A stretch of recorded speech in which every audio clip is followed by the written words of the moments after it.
Hey guys, it's been a while, but I want to continue reading the Tale of Despereaux.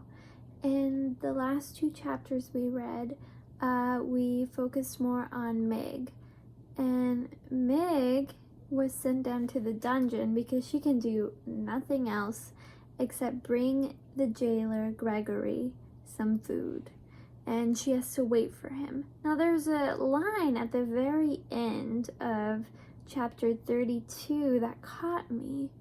Remember when Gregory sneezes into his napkin? He says, after he places the napkin onto the tray, "Back to the world of light." It makes me wonder if he just happened to sneeze or he intentionally sneezed and is sending something or someone back upstairs.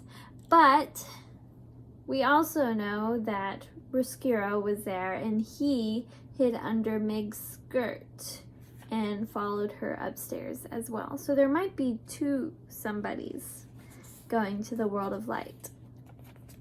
Chapter 33. A rat who knows her name.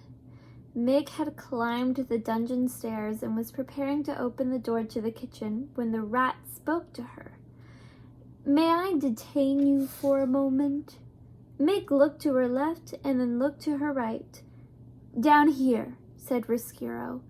Meg looked at the floor. "Gore," she said, "but you're a rat, ain't you?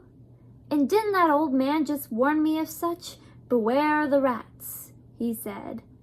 She held the tray up higher so that the light from the candle shone directly on Roscuro and the golden spoon on his head and the blood-red cloth around his neck. "There is no need to panic, none at all," said Roscuro. As he talked, he reached behind his back and, using the handle, he raised the soup spoon off his head, much in the manner of a man lifting his hat to a lady. "Gore," said Meg. "A rat with manners."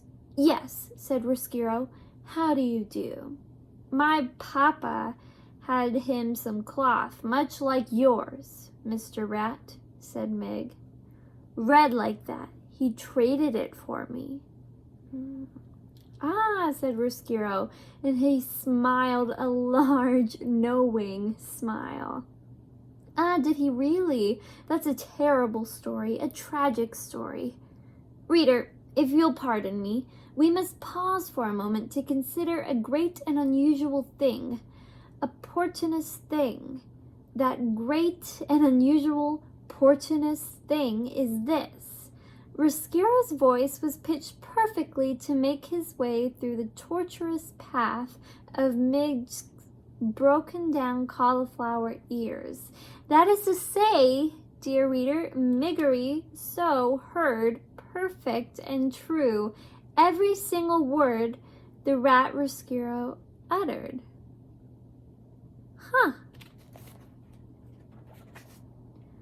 "You have known your share of tragedy," said Roscuro to Meg. "Perhaps it is time for you to make the acquaintance of triumph and glory." "Triumph," said Meg. "Glory? Allow me to introduce myself," said Roscuro. "I am Chiaroscuro. Friends call me Roscuro. And your name is Miggery so. And it is true. It is true, is it not, that most people simply call you Meg?" "Ain't that the thing?" shouted Meg. "A rat who knows my name." "Miss Miggery, my dear, I do not want to appear too forward so early in our acquaintance, but may I inquire, am I right in asserting that you have aspirations?" Aspirations are like ambitions. And there is Roscuro talking to Meg, and it seems she can understand every word he says. "What do you mean, aspirations?" shouted Meg. "Miss Miggery, there is no need to shout. None at all. As you can hear me, so I can hear you.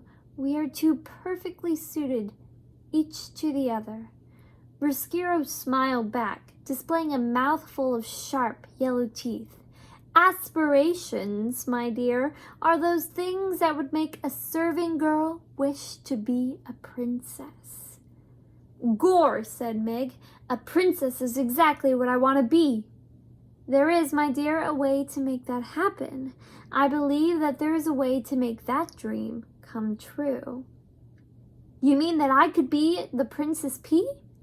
Yes, your highness, said Roscuro, and he swept the spoon off his head and bowed deeply at the waist. Yes, your most royal Princess P. Gore, said Mig, may I tell you my plan? May I illustrate for you how we can make your dream of becoming a princess a reality? Yes, said Mig, yes. It begins, said Roscuro, with yours truly, and the chewing of a rope. Mig held the tray with one small candle burning bright as she listened as the rat went on speaking directly to the wish of her heart. So passionately did Roscuro speak, and so intently did the serving girl listen, that neither noticed as the napkin on the tray moved.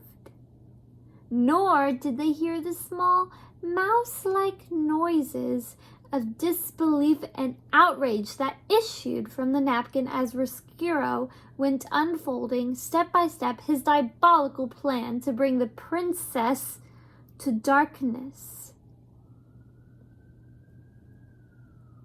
So Despereaux is obviously under that napkin, and he knows exactly what Roscuro and Mig are planning. So maybe there's hope. Maybe he can stop them from hurting his Princess P. And that concludes the third book.